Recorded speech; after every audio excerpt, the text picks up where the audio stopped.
আমাদের কাজের চাপ অনেক বেশি, মনে করেন রাতের 1টা থেকে 2টা পর্যন্ত কাজ করা লাগে। আমরা মোটামুটি খুবই ব্যস্ততা, এবার কাম খুব ভালো, বেচাকেনিও ভালো, কাজও ভালো। কারণ 80 বছর যেভাবে দেখছি এবার তার চেয়ে বেশি। কিন্তু এখন আজকে মোটামুটি আমি 2-3 দিন ধরে ঘুমিয়ে পারি না, 1-1.5 ঘন্টা ঘুমাই এই কামের কারণে।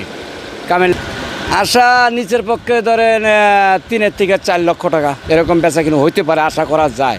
এখনও সামনে তো 3-4 দিন খারাপ না, বেশি। কারণ যে চাপাটি নিচে বেচতেছি 1000 টাকা কেজি, আবার পুরান কামের রেটও ভালো পাইতেছি, এবার কাজও ভালো। অন্যান্য সময় দেখা যাচ্ছে যে সারা বছর কাম কাজ করে গতবার যা করছিলাম লাভ ছিল না, সীমিত, কিন্তু এবার লক্ষণ খুব ভালো। কয়লা ব্যয় হইতেছে, মনে করেন কয়লা হলো বৃষ্টির কারণে পুরো পারতেছে না, বৃষ্টির কারণে গোহাই থেকে কয়লা উঠাবার পারতেছে না। গোহায় কয়লা পুরো আছে কিন্তু উঠাইতে পারতেছে না বৃষ্টির কারণে, এই কারণে কয়লার দাম বেশি। এখন কাজ নিয়ে আসে কিন্তু দাম বেশি চাইলে কাস্টমার রাগ করে। তখন তো আমরা কী করবো, আমাকে তো হেবার মধ্যে করে রাখতে হবে।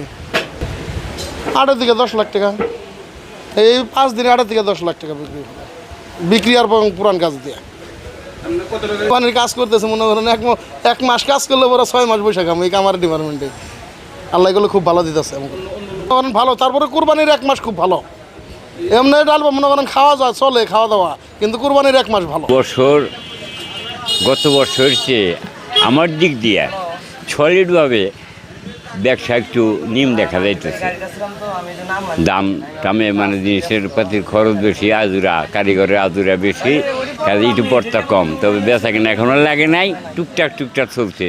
আর সাথে এই বাকি 3-4 দিন আছে, এর ভিতরেই হয়তো মালিক করলে এটা ফিরবে আর কি। এই ধন্যবাদের চেয়েতে কিছুটা ডিফারেন্স আছে, অর্থাৎ বেশি কারিগরের মজুরি বেশি। আমাদের কারিগরদের কাজ করে কইলে কিনা আমাদের পোষায় না।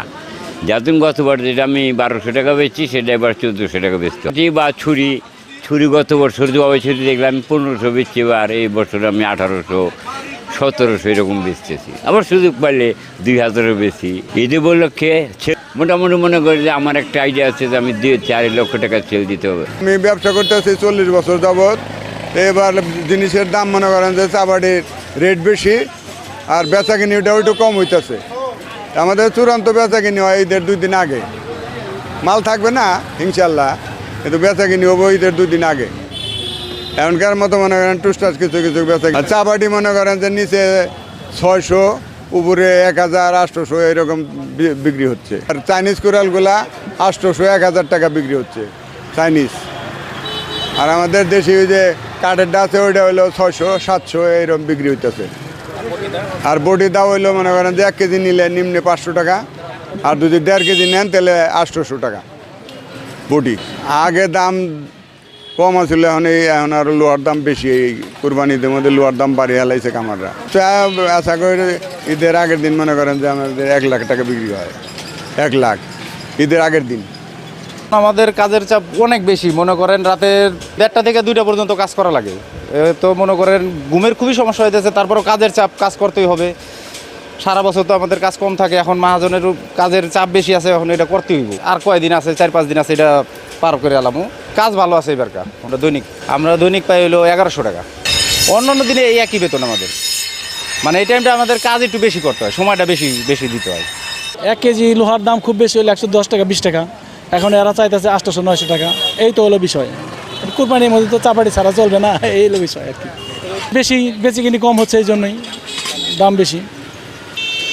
ওই কুরবানির জন্যই ব্যবহার করবো, তাছাড়া অন্য কোনো কাজে না।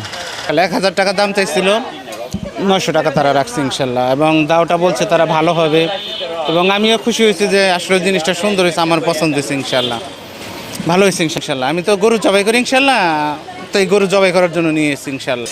জবাই করবার নিগে এই দাও ধার দেবার নিগে, তার জন্য মনে করেন এই যে মুখ পড়ে গেছে ওটা ঠিক করবার জন্য। এই তো আমার শেষ 1000 টাকা নিবে 4টা ছুরি, মোটামুটি ভালো দাম, মোটামুটি কমের মধ্যে আছে। ওই যে কুরবানি দেওয়া হবে তার নিয়ে দাও ছুরি চাকু কিনতে 700 টাকা কইছে, দেয় 800 হলে দিবে। চাকু 120-25 টাকা হলে ছোটোটা দিবে। এটা হলো 150 টাকাতে বটি কিনলাম আমি, মানে।